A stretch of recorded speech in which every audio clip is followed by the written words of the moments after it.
Hello friends, welcome back. If you're new here, welcome. I am Vicki and you are with Grammy in the kitchen. Except we're obviously not in the kitchen. We are in the pantry. We're going to do a slightly different video this time. We're actually going to do pantry talk.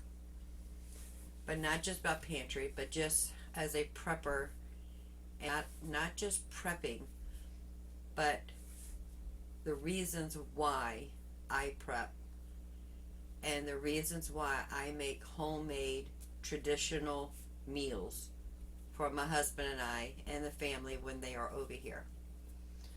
But first, I would like to start this video off by saying thank you for all who have subscribed to my channel. I appreciate each and every one of y'all so much. And if this is your first video, welcome. I do hope you subscribe and become part of the Grammy family. We will love it. And if you would, please share any of my videos and my channel to anybody that you feel could benefit from cooking traditional meals the old-fashioned way. I know people who are struggling in the kitchen making traditional meals. And I believe if these videos get out there, people can benefit from how to cook real meals with real ingredients that are healthy and nutrient dense. In my kitchen, I thrive to cook all of our meals with real ingredients. I try to stay away from the boxes of prepackaged food as much as possible. I have not mastered tortillas, corn, or flour, but hopefully we'll be able to do that together. If you look on a lot of the prepackaged foods, you're going to see on the ingredients list something that says natural flavoring. There is nothing, absolutely nothing natural in their quote unquote natural flavoring. It is an ingredient that the manufacturers put underneath an umbrella.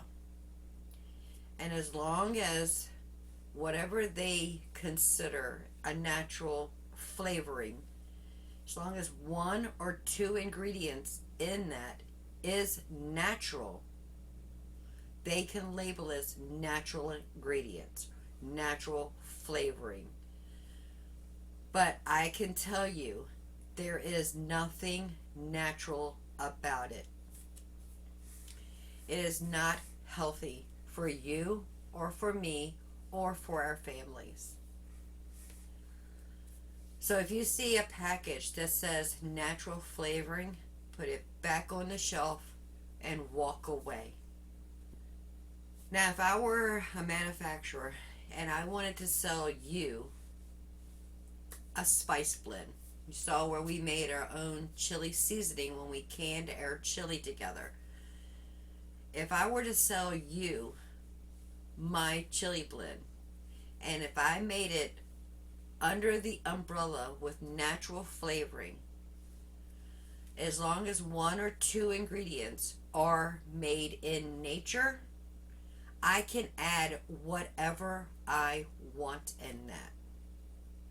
If you do some research and look at the dye colors, such as red dye color something, blue dye color something, and those numbers,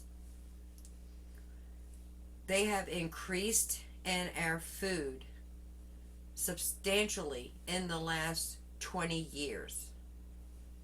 And cancer among our young people who gravitate to those items on the shelf has increased substantially in the last 20 years.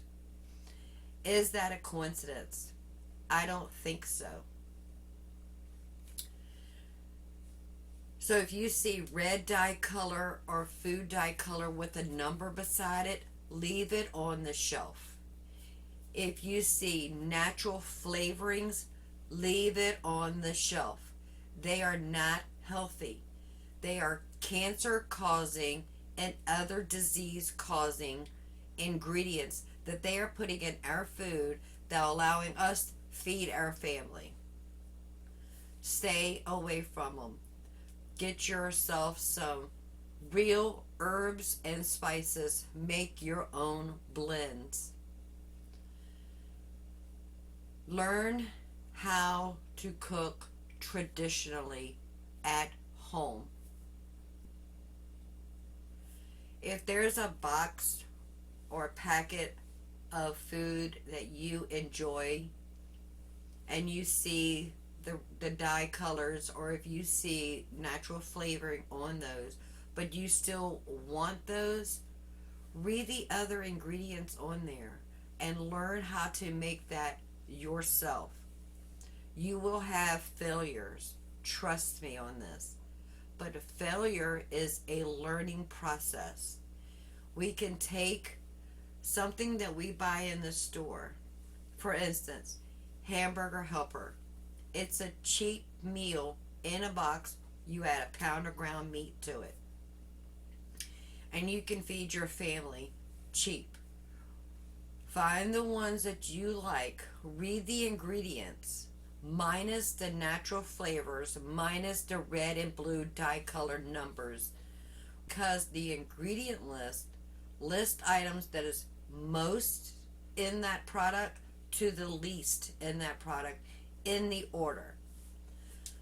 So if you see pasta, you know pasta's the number one ingredient in that package. Then you're going to see, I haven't bought hamburger helper in over 40 years, so I really don't know. You're going to see ingredients like tomato paste. That's okay. Buy tomato paste. I show y'all all the time how I take this one can of tomato paste, I use what I need, and I freeze the others. Buy some tomato paste. It has tomato sauce. Buy a can of tomato sauce. You could do the same thing. Use what you need, put the rest in a Ziploc bag, you have it in the freezer for the next time. You'll see herbs and spices on there. Make it yourself. Those boxed ingredients that we use to feed our family are high in sodium, and it's not the good sodium. Get yourself some sea salt or pink Himalayan salt. Use that instead of the iodized salt or the salt that's in those packages. Over here I have all of my spices and herbs. I encourage you to start buying your herbs and spices. Nobody can go out there and afford to spend hundreds of dollars on spices. Think of the items that you make at home or you want to make at home and buy the spices that you need accordingly. Salt and pepper, number 1. Onion powder, garlic powder, number 2. And then you could go from cumin and curry powder and chili powder and all the things according to what you use, and then start slowly, but start. You got to start. And hamburger. Buy the good quality hamburger if you're able to. But you need to start cooking at home. On this channel, we also learn how to save money when we buy a whole chicken, and we don't want to cook a whole chicken. We want to have parts, and we learn how to cut up a whole chicken into parts. You saw the last video we made where we took a whole chicken and we roasted it in the oven with some herbs and spices, and it turned out delicious. Cooking at home takes longer in time to make it, to prep it, to make it, to cook it, than it would to just go buy some chicken parts or already cooked chicken. Stop by your fast food place and pick up a bucket or a box of chicken. it takes longer to cook at home. I'm not going to argue with you there. It does take longer, but it is cheaper financially and healthier. So I encourage you to find a recipe online or wherever you go to get your recipes or want to go to get your recipes. Find a recipe you want to try and make it. If you only do this one time a week, and then next month you'll do it 2 times a week, and the following month you'll do it 3 times a week, you'll have enough skills built up where you feel comfortable cooking at home. We also learn how to debone chicken thighs. You can buy boneless, skinless chicken thighs. But if we do it ourselves, we get 2 products from that package of chicken thighs. Not only do we get the boneless, skinless chicken thighs, we also have the bones to make a healthy chicken stock. So save your bones, save all your vegetable scraps, put them in a freezer bag. When you get a couple gallons of freezer bags of vegetable scraps and chicken scraps, then you can make your own healthy chicken broth. You don't have to be a canner. I do can mine. They're actually right there, and then I have another case right down here. And then I have at least 4-gallon bags in my freezer that I need to make more. But you don't have to be a canner. You can actually put them in quart size or gallon size Ziploc bags, however you want to use them, and stick them in a freezer. It is my belief that we all need a stocked pantry. You don't need to convert an empty bedroom like I did for a pantry. But I encourage you to have enough food in your house to get you through a crisis. And a crisis could be anything. It could be sickness where you can't go to the store. It could be due to weather. It's snowing outside or a hurricane's coming through, whatever the weather in your area is. It could be anything. It could be a loss of a job from you, your spouse, or even worse, it could be a loss of a family member. The person who brings in the money or brings in the money to support your household. If that person was no longer here, would you be able to afford food, rent, electricity, all the other things? So having a pantry is insurance. We have car insurance, we have life insurance, we have medical insurance, we need food insurance. Right here is my food insurance. And then we might be put in a situation where someone we know, a family member or a very close friend, that has also had issues from what we just mentioned, where someone was sick, a loss of a job, or a loss of a family member. I'm able to share if I have to. Then we need to learn how to cook alternatively. We all have either gas or electric stoves. If the electricity goes out and you have an electric stove, you can't cook. You can't microwave. I won't be able to open my chili that we just canned the other day and heat that up and eat it. I just won't be able to if I don't have a microwave. But I do have a camp stove. You know, those 2-burner camp stoves. We do enjoy going camping, so I've always had a camp stove. And I also have a couple of those 1-pound propane tanks for camping and emergencies. So if something were to happen to the grid, for whatever reason, weather or some kind of an emergency, I know I can still cook because I have a camp stove. And I also have my SunOven. As long as it's a beautiful sunny day, I can cook in my SunOven if I have to. And this summer we're going to be cooking in that a lot because I do enjoy cooking in the SunOven. So not only do we need a pantry, we need alternative ways of cooking the items in here. I have a 7.5 cubic foot freezer here, and I have a 5 cubic freezer behind me, and they are packed with food. If the electricity goes out, I probably have about 4 days before I have to figure out a way to consume it or use it or lose it.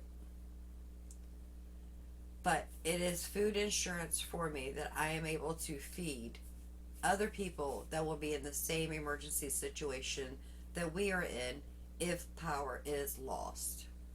When I bought this SunOven, I bought it a year ago. It was May of 2022, and that was before I invited you into my kitchen. But they were $3.99 then. There are others out there that are cheaper, and if I can find some more of those websites, I'll leave a link below for you to go check those out. I advise you to just go ahead and get yourself a SunOven for emergency, and you can also have fun with it. But with the camp stove and the SunOven, you don't want to wait till emergency strikes before you use those. You need to get familiar on how to cook on those items. So when times are good and we have our traditional ways of cooking, that's the time to learn your recipes for alternative cooking. I don't know if you can see it, but way up there on that top shelf, I have a gas, one of those little propane tank gas grills. I will be able to cook on that if I have to. And also we have an outdoor grill. It's a charcoal grill. I can cook on that. So I have alternative ways of cooking, and I advise you to do the same. But like I said, my SunOven that I bought last year was $3.99. I went to their website before I made this video, and they $4.59. So they have raised $50 in 1 year. So next year, do you think they're going to still be $4.59? I don't think so. I don't think so. So get yourself some alternative cooking equipment, whether it's a SunOven or a camp stove or a camp grill or even a grill, and learn how to cook on those in the good times before disaster happens. You ever heard the quote, control the food, control the people? Henry Kissinger actually quoted that, and I have it written right here. Who controls the food controls the people. Who controls the energy can control a whole continent. Who controls the money can control the world. I'm sorry, but I think with recent events, that is what's happening.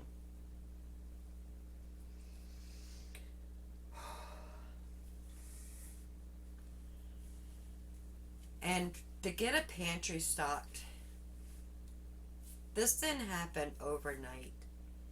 It took me 1.5 years to get to this, and I did not bring you for the whole journey. I brought you after the journey has started. Most of the items in here are actually from Azure Standard. I'm not saying you have to order from Azure Standard, but if you want good quality, organic or non-GMO food, that is the place to go. They're cheaper. They're more reasonable in price. But if you don't have the means to be able to do this, my suggestion to you is when you go to the grocery store, the things that you buy on a weekly basis, buy a couple extra. And just because you have the couple extra doesn't mean you don't have to buy them next week. Buy them again, pick another item, get a couple extra. For instance, if you make spaghetti with meat sauce at home every week, this week when you buy your spaghetti, your ground meat, and your tomato sauce or pasta sauce, buy a couple extra pounds of spaghetti. Then next week you'll buy your spaghetti, your pasta sauce, and your meat. Buy a couple extra jars of spaghetti sauce. To the store the following week, and you're getting spaghetti with meat sauce. You'll buy your spaghetti, your pasta sauce, and your ground meat. Buy all those items, but get a couple extra things of meat. So in 3 weeks, you've already have a stockpile of ground meat, spaghetti, and pasta sauce. But do that with everything. If your family enjoys eating the canned vegetables, buy what you need this week, buy a few extra. Keep them in a bin under the bed, keep them on a shelf somewhere in your kitchen, but start putting food away. Every canned product has an expiration date. But canned food, as long as it's not rusted or dented in any manner, will last several months, if not years, past that expiration date. You still want to follow your FIFO, FIFO, which stands for first in, first out, when you are doing your pantry. So all of the older items will go in the front, and your new items will go behind that. That way you're using the oldest item first and saving your newest items for later. And then you just rotate your stock in that manner. Now, the reason canned food or any product has an expiration date is to save the manufacturer. That is it. It's not for your health, it's for their insurance purposes. If this can expired 4 years ago and I ate it and I got sick, and the only way I want to get sick if there was rust or dents or the can was imperfect. But if this is a perfectly good can, it will last years after the expiration date. But if I were to consume this and if I got sick from it or someone in my family got sick from this, I am unable to sue the company because I took the risk upon myself to eat expired food. But there's nothing wrong with it. There's nothing wrong. That is the only reason canned or grocery store products has an expiration. Have you ever noticed when you buy fresh or raw vegetables or fruit from the grocery store, there is no expiration date on those items? And the reason there's no expiration date is because your eyes can see that has gone bad. Mold has grown on it, it's withered up, it's no longer appealing to the eyes or to our senses that this is good. That is the reason raw fruit and vegetables do not have an expiration date, but processed food does. Food Pantry or Prepper Pantry, I suggest you start with beans and rice. I'm not saying buy all the beans and all the rice. Buy what your family enjoys. Kidney beans, cantalina beans, peas, lentils, it doesn't matter. But buy some sort of a bean and rice. And then the next thing you should invest in is a good quality salt and pepper.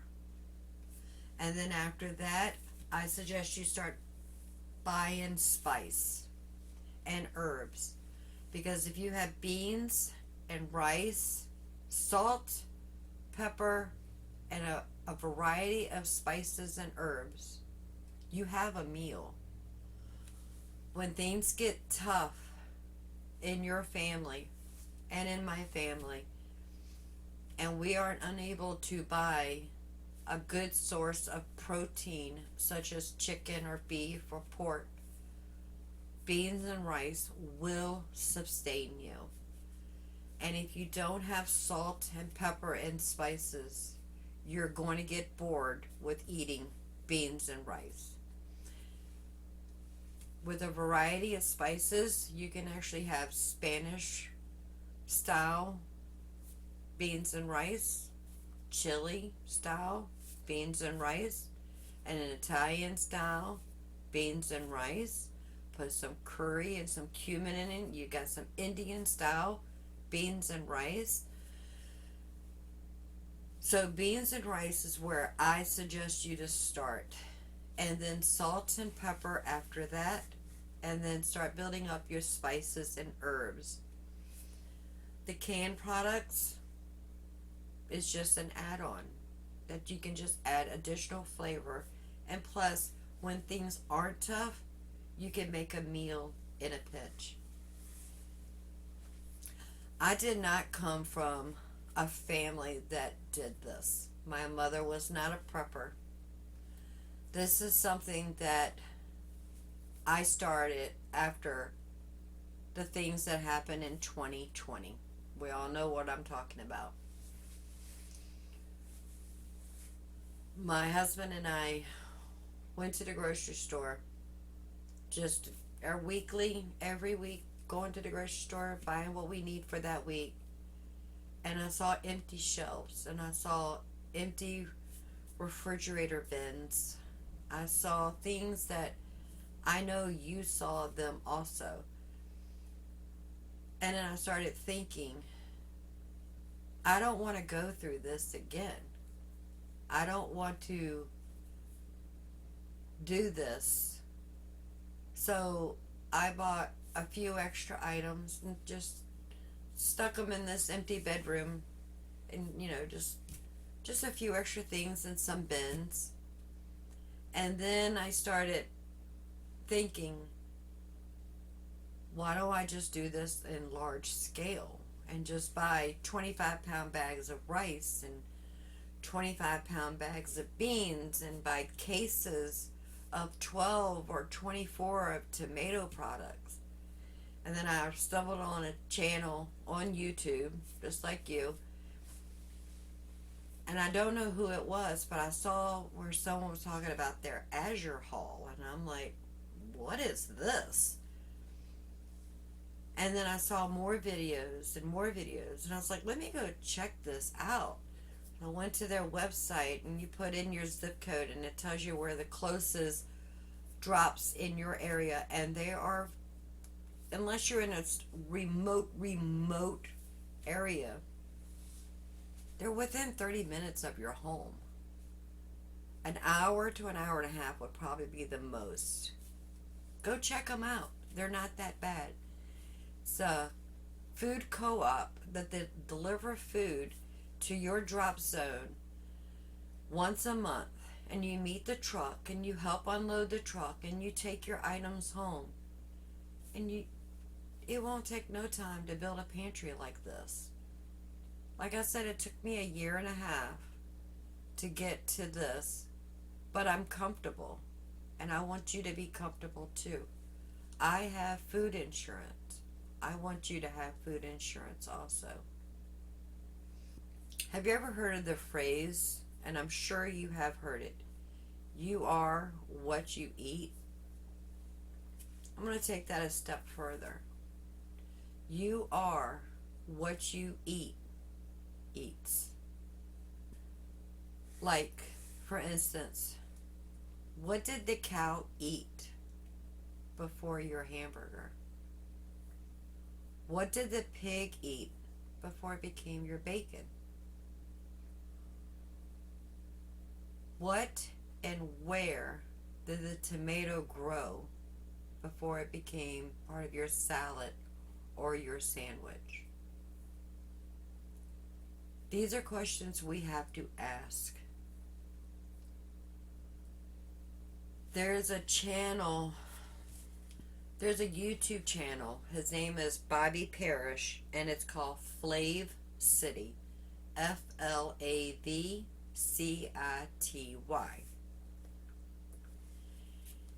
And years ago, I don't know how long it's been, he had a video on his channel talking about garlic, and I'm talking about the whole bulb garlic.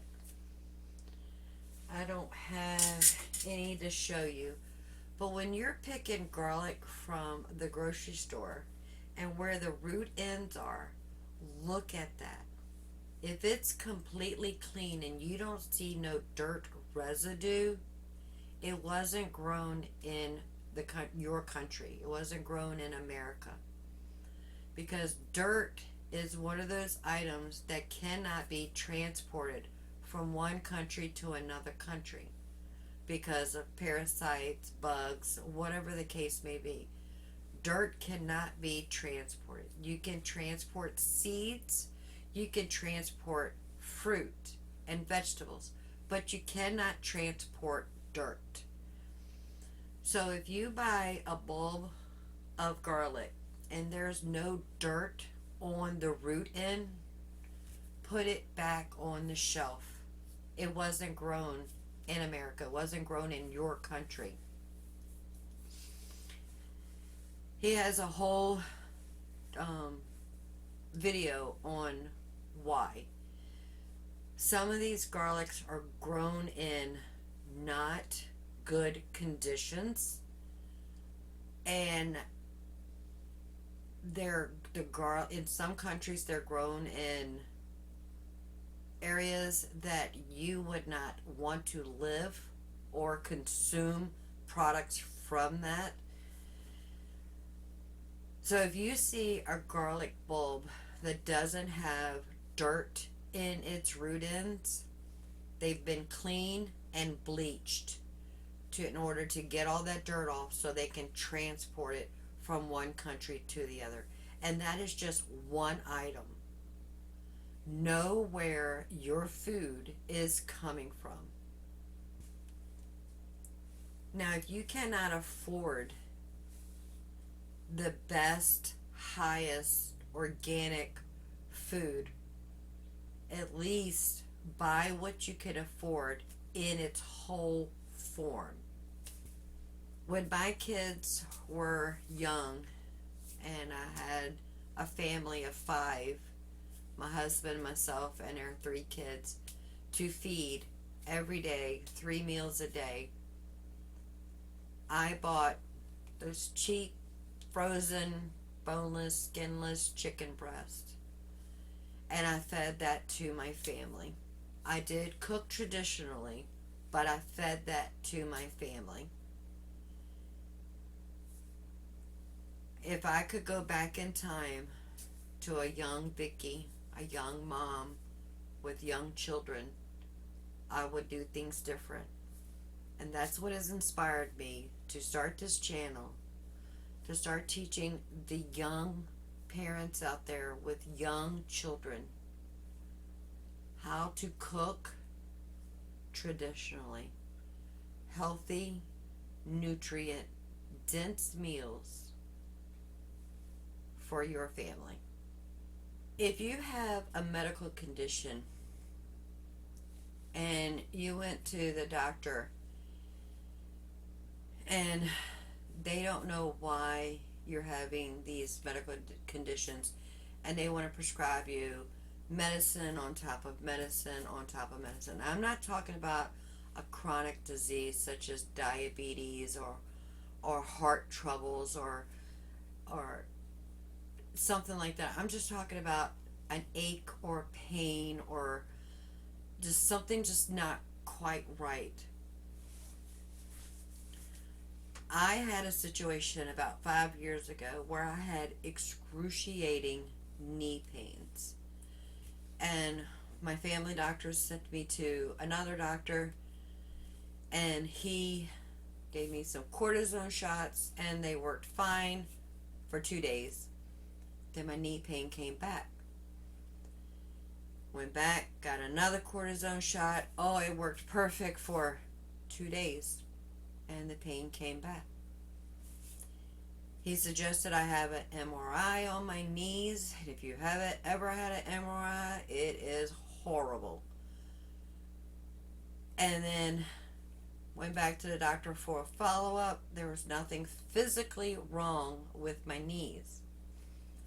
So he said, Vicky, you need to lose weight. Now, yes, I know I can afford to lose a lot of pounds. I was going to say couple, but we all know that's not true.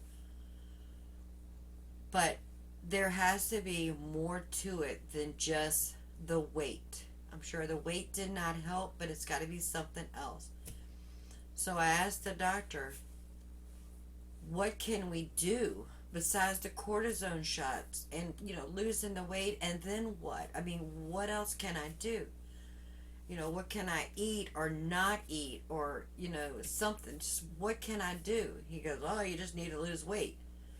Came home deflated, thinking that I was a bad person because I'm overweight. I'm cooking all the good food. I'm doing everything I need to do. What else can it be? So I just did a Google search. Foods that cause inflammation. Because I also did a search before that. What are the causes of knee pain? And one of them was inflammation. Okay, so inflammation could be the problem with my knees. Since there's nothing physical, there has to be something else. So I wrote foods that can cause inflammation in joints. The number one item was conventional dairy.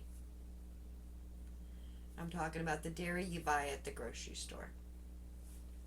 The milk, the cheese, the yogurts, the sour cream, on and on and on. Conventional dairy. Now at that time, well, even today, I absolutely love yogurt. Love it. Love it. Yogurt's healthy for you. It's got some probiotics in it. It's going to make your body and your digest them and your gut health. It's perfect. It's the perfect food. And I loved yogurt. I even started making my own yogurt at the time. Maybe I'll bring you along. I don't no longer eat yogurt, but I'll bring you along just for the heck of it and show you how easy it is to make yogurt. So I was like, okay, if it's conventional dairy, I will give up all dairy. So I gave up yogurt, gave up conventional cheese, all the things. And I woke up one day and I had no knee problems. So I incorporated milk, conventional milk, back into my diet. I bought some yogurt, bought some cheese, started consuming. I'm not a big milk drinker, but whenever I made macaroni and cheese, I did use conventional milk. And within 24 hours, and when I say 24 hours, I am not exaggerating, within 24 hours, I was in so much pain, I had to call out of work. I couldn't stand. I couldn't walk. I couldn't bend over. I couldn't sit down. My knees were hurting so bad. So why did the doctor say, why didn't they send me to a nutritionist and say, Did you know conventional dairy is an inflammatory? And if you stay away from that, the inflammation in your knees will go away? Why? Ask yourself that. Why? I read a quote, and I say this to everybody that I know that's having a medical condition. A patient cured is a customer lost. Out of the 3 cortisone shots I got from the doctor, the cost of the MRI, the 5 visits to that doctor for 1 knee pain, if on the first visit he would have told me conventional dairy is an inflammatory, cut it out of your diet and you'll be fine, he would have lost the money for 3 cortisone shots. The place where I went and got the MRI would not have gotten paid. The 4 follow-up visits to the doctor would not have happened. Why? A cured patient is a customer lost. If you have a business, or if you frequent a business, or even the big box stores, they cannot survive without customers. They depend on us going to their store and buying what we need and buying what we want to keep them in business. If we stop going to those places to buy what we need or want, they will go out of business. It's the same in the medical field. So if you have an ailment, do your research. Not just once, not just twice, many, many times. Find out why you have that ailment. Chances are it's from your diet. Start your food insurance. Buy a little extra each time you go to the store. Check out Azure Standard. Down below is going to be my personal link. I do benefit $25 in credit if you spend $100 within a certain amount of time. But you also get your own referral code, and if you refer someone and they use your code to make their first purchase, you also benefit $25 credit. So go check them out, where you can get real ingredients to make traditional, homemade, nutrient-dense meals for you and your family. Know where your food is coming from. Know how to find out if the food you are consuming has natural flavoring or red or blue dye color numbers.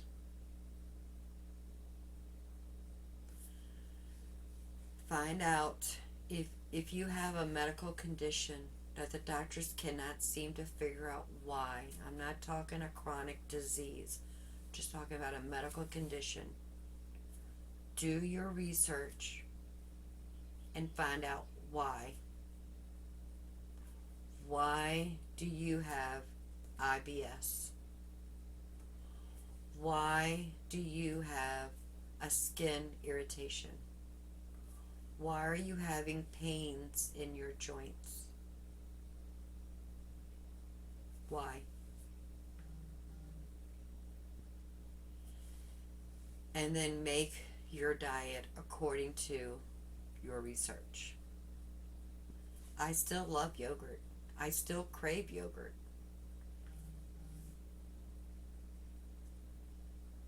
But I know what conventional dairy will do to me, and I just won't do it. I took that upon myself to cure myself. and not go to a doctor. I want to get into more herbs for medicinals. And my friend Tammy knows she's very knowledgeable when it comes to herbs.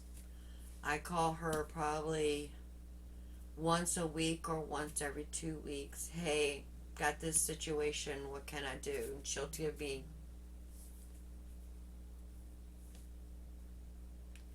and she'll tell me, oh, try this, try that, see if this helps, see if that helps. And usually she's right on point. Right on. This video has gone on longer than I anticipated, but if you stuck around to the end, I want to say thank you. I appreciate you. Please share this video, share my channel to anybody that you think will benefit from Grammy's Kitchen.